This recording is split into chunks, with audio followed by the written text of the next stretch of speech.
रब्बिश्रह ली सदरी वयस्सिर ली अमरी वहलुल उक़दतम मिन लिसानी यफ़क़हू क़ौली रब्बि ज़िदनी इल्मा अल्लाहुम्मा फ़क़िहना फ़िद्दीन आमीन।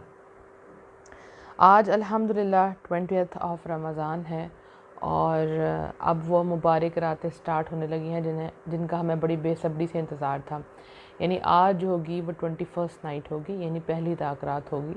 अगर आपने कल का लेक्चर सुना है जो लैलतुल क़द्र के ऊपर था, जो फेसबुक पे भी अवेलेबल है, व्हाट्सएप पे भी है और इंशाल्लाह यूट्यूब पे भी अपलोड हो जाएगा, तो उसके अंदर मैंने यही चीज़ एक्सप्लेन की थी कि आखिरी जो 10 डेज़ हैं वो बहुत इंपॉर्टेंट हैं और उनमें से भी जो ताक रातें हैं ऑड नंबर्स में जो रातें हैं 21st, 23rd, 25th, 27th, 29th, ये बहुत ही इंपॉर्टेंट रातें हैं जिनमें से एक रात लैलतुल क़द्र की रात होगी।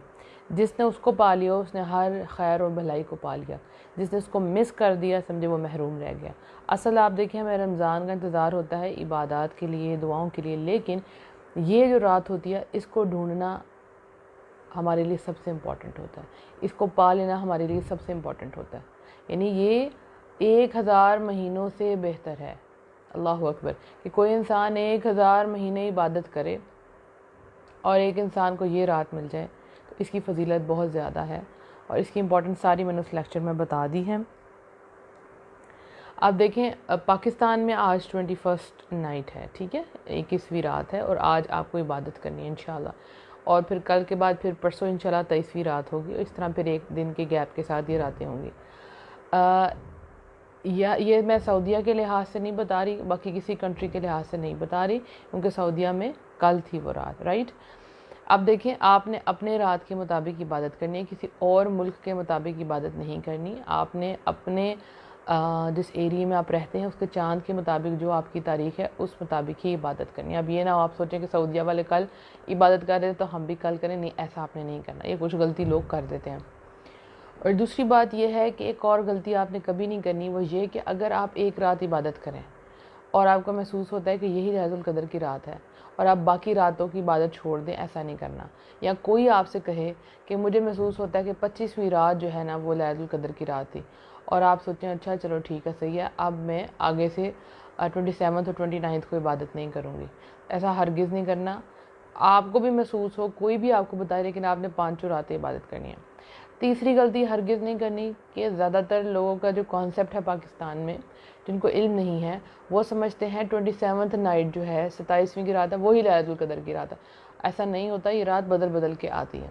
सो ऐसा नहीं करना। नबी सल्लल्लाहु अलैहि वसल्लम ने हमें इन 10 रातों में, 10 स्पेशली ताक रातों में इसको तलाश करने का हुक्म दिया, हमने भी वही करना है। नबी सल्लल्लाहु अलैहि वसल्लम ने हमें कोई एक दिन फ़िक्स नहीं बताया, बल्कि उनको जो इल्म था अल्लाह सुब्हानहू व तआला ने उनको भुला दिया, और इसमें हमारे लिए खैर और भलाई थी और हिकमत भी थी, ताकि हम 5 रातें बड़ी अच्छी इबादत कर सकें।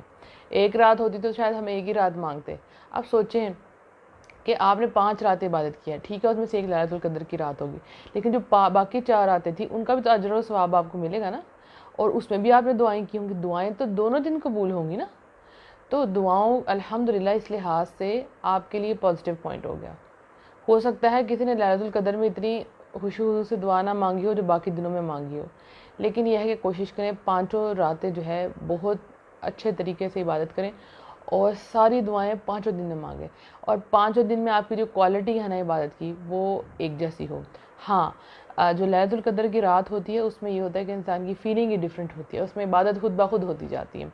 तो ये है कि आप इंशाअल्लाह मगरिब के बाद अपने आप को फ्रेश कर लें, अगर आपको बॉडी वॉश करनी है वो कर लें, कपड़े नीट एंड क्लीन कर लें, अपने आप को बाकी कामों से, किचन के कामों से फ़ारिग कर लें, खाना वगैरह आपने जो देना है बनाना है उसे फ़ारिग कर लें, और उसके बाद थोड़ा सा आराम कर लें ताकि आप इबादत के लिए फ़्रेश हो जाएं। ठीक है, ये ना हो कि आप किचन से निकल के आई हैं और फुल थकी हुई आप बोले चले जी अल्लाह अकबर मैं अपने क़याम शुरू कर दूँ। थोड़ा सा 5-10 मिनट 15 मिनट आप लेट जाएं, ताकि आपको पता हो कि आप एक बहुत इंपॉर्टेंट रात के लिए खड़ी होने वाली है इंशाअल्लाह, और उसके बाद फिर आप अपनी इबादत को शुरू करें। अपनी दुआओं में आपने अपने अलावा तमाम मुसलमानों को याद रखना है, ख़ास दुआएं मांगनी है दूसरों के लिए भी, और जिसने आपको दुआओं के लिए कहा उनके लिए खसूसी दुआ मांगे। अगर आपको लगता है कि आप भूल जाएंगे तो लिख लें, और मेरे लिए, मेरी फ़ैमिली के लिए, मेरी पूरी टीम के लिए भी दुआ कीजिएगा। अल्लाह सुब्हानहू व तआला आप सब की नेक हाजात को कबूल फरमाए, आमीन। और जो हम पूरे रमज़ान में नहीं कर सके रब्बुल आलमीन इन 10 रातों में हमसे बेहतरीन अमल करवा ले, आमीन। बेहतरीन ज़िक्र करवा ले, बेहतरीन शुक्र करवा ले, आमीन। और बस अब अपने आप को बांध लें, आप लोग कमर कस लें कि ये आपके समझे एक किस्म के एनुअल एग्ज़ाम्स हैं जिसमें रातों की नींदें उड़ने वाली हैं, और खूब खूब इबादत करनी है, इबादत में अपने आप को थका लेना है। इंशाअल्लाह मैं आपको ये चीज़ की गारंटी देती हूँ कि अगर आपने इन 10 रातों में बड़ी अच्छी इबादत की तो ईद वाले दिन आपसे ज़्यादा खुश कोई इंसान नहीं हो सकता, क्योंकि आप उस रात को पा लेंगी। अल्हम्दुलिल्लाह, अल्हम्दुलिल्लाह। अल्लाह सुब्हानहू तआला मेरे और आपके तमाम सगीरा और कबीरा गुनाहों को माफ़ फरमा दे, हमें गुनाहों से बिल्कुल पाक और साफ़ कर दें, आमीन। अल्लाह सुब्हानहू तआला हमसे राज़ी हो जाएं, जो हमारा अल्टीमेट गोल है, और हमें जन्नतुल फिरदौस में बग़ैर हिसाब के दाखिल फरमा दे, आमीन, आमीन। और अल्लाह सुब्हानहू तआला मौत से पहले हमें सच्ची पक्की तौबा भी अता फरमाए, आमीन। और अल्लाह सुब्हानहू तआला ऐसे कई रमज़ान हमारी ज़िंदगी में आते रहें, आमीन। अपने घर वालों के लिए भी, फैमिली के लिए भी दुआ करें, और मैं हमेशा कहती हूँ अपने आने वाली नस्लों के लिए भी दुआ कर डालें। बेशक आप कुंवारी हैं, आप मैरिड हैं, आप यंग हैं, आने वाली नस्लों के लिए दुआ करते हैं। आपकी ये दुआएँ उनको ज़रूर लगेंगी। जब हम अगर कोई नेकी का काम करते हैं तो समटाइम हमारे पीछे हमारे बड़ों की दुआएं होती हैं, हम कई दफ़ा बड़े शर से बच जाते हैं। तो आप नज़र दौड़ा के देखें तो पता चलता है, जैसे फादर बताते हैं, मदर बताती हैं कि आपके लिए कितनी दुआएं की गई थी। तो अल्हम्दुलिल्लाह आपको भी ये दुआएं करनी हैं। जी, ये जो रात है वो मगरिब के बाद से शुरू हो जाएगी और तुलू हुए फ़जर तक ये रहेगी रात इंशाअल्लाह। तो इस रात में अगर आप पूरी रात भी इबादत नहीं कर पाते, सपोज़ किसी को जॉब पे जाना है, ज़ाहिर है वो जॉब तो वो मिस नहीं कर सकते, तो आप उसके पार्ट्स बना लें। अगर आपको लगता है कि आप ईशा की नमाज़ के बाद आपको नींद आ रही है, ईशा की नमाज़ तक आपसे जितनी इबादत होती है वो करें। आप अपने क़याम करें, यानी क़यामुल लैल की तहज्जुद अदा करें आप, और उसके बाद आप सो जाएँ। फिर सहरी से आप 2 घंटे पहले उठ जाएँ, 1 घंटे पहले उठ जाएँ। ये उनके लिए है जो या तो स्टूडेंट्स हैं और या तो वो जॉब करने वाले हैं। तो असल चीज़ है कि आपने इस रात को पा लेना है। कोई स्टार्ट में इबादत करेगा, कोई दरमियान में, कोई एंड में। और जिनके पास फुर्सत है और कोई काम नहीं है, वो तो पूरी रात ही इबादत कर सकते हैं, अल्हम्दुलिल्लाह। तो डिफरेंट कैटेगरीज़ हैं सबकी। अल्लाह सुब्हानहू तआला हम सबको तौफ़ीक अता फ़रमाए, आमीन। जो जॉब वाले हैं वो भी कोशिश करें कि ये रातें फिर नहीं आनी, इसमें जागें। लेकिन ऑफ़ कोर्स उनको अपने घर वालों के लिए निकलना है घर से, और वो भी एक इबादत है। तो अगर वो सोएंगे नहीं तो ज़ाहिर है रोज़ा भी होगा और गर्मी भी है और काम भी उनको करना है, तो उनके लिए थोड़ा सा मुश्किल हो जाएगी। सो वो क्या करें, वो अपने रात के पार्ट्स बना लें। तो रात की जो नमाज़ है, ईशा की नमाज़, उसको जमात के साथ अदा कर लें अगर आपकी मसाजिद में इंतज़ाम है, और तरावी अदा करें, और उसके बाद वो सो जाएँ और फिर तहज्जुद में उठें और खूब दुआएं मांगें। और स्पेशली जो दुआ मांगनी है आपने वो क्या है, अल्लाहुम्मा इन्नका अफ़ुव्वुन तुहिब्बुल अफ़्व फ़अफ़ु अन्नी। इस दुआ को आपने हरगिज़ नहीं भूलना, और इस दुआ को सबसे ज़्यादा आपने इन रातों में पढ़ना है इंशाअल्लाह, इंशाअल्लाह।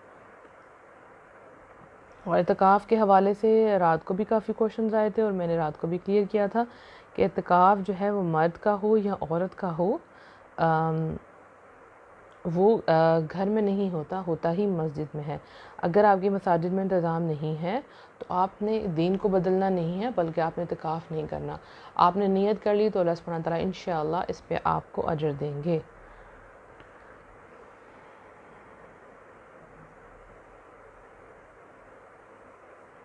चलें जी, अब जो है आज का जो सेशन है, आज की जो आयत ली गई है वो क्या है, सूरह अल बकरा की आयत नंबर 42 है और पारा नंबर 1 है इंशाल्लाह। और हमने उसमें से कौन सा पार्ट लिया है, वला तलबिसुल हक़्क़ बिल बातिल and cover not truth with falsehood, और हक़ को बातिल के साथ ना मिलाओ, यानी सच को झूठ के साथ ना मिलाओ। इसकी कंप्लीट ट्रांसलेशन देख लेते हैं इस आयत की। और हक़ को बातिल के साथ गलत मलत ना करो और ना हक़ को छुपाओ, तुम्हें तो खुद इसका इल्म है। ये नहीं कि आप इल्म वाले हैं और आप जानते बूझते आप बातिल का रंग चढ़ा लें अपने ऊपर और फिर आप सच को छुपा लें। पहली बात तो ये कि आप उसको गलत मलत कर दें, यानी आप इसको मिक्सअप कर दें कि पता ही ना चले कि सच क्या है और झूठ क्या है। जैसे कलर मिक्सिंग होती है तो आपको समझ नहीं आए कि कौन सा कलर है। इस तरह नहीं करना। हक हक होता है और बातिल बातिल होता है। अगर आप किसी को कोई रियल स्टोरी सुना रहे हैं और उसके अंदर आप अपने पास से कुछ कहानियाँ घड़ लें लोगों को इम्प्रेस करने के लिए, लोगों को रुलाने के लिए, तो ये ऐसे ही है कि आपने हक और बातिल को मिक्स कर दिया अपनी अपनी ज़रूरत के लिए। जब कुछ लोग सेल करते हैं अपनी चीज़ें, तजारत करते हैं, तो वो तब भी ये काम हरकत कर रहे होते हैं और ये चीज़ बिल्कुल गलत है। ये अल्लाह के गज़ब को दावत देना है कि इंसान हक़ को छुपा ले।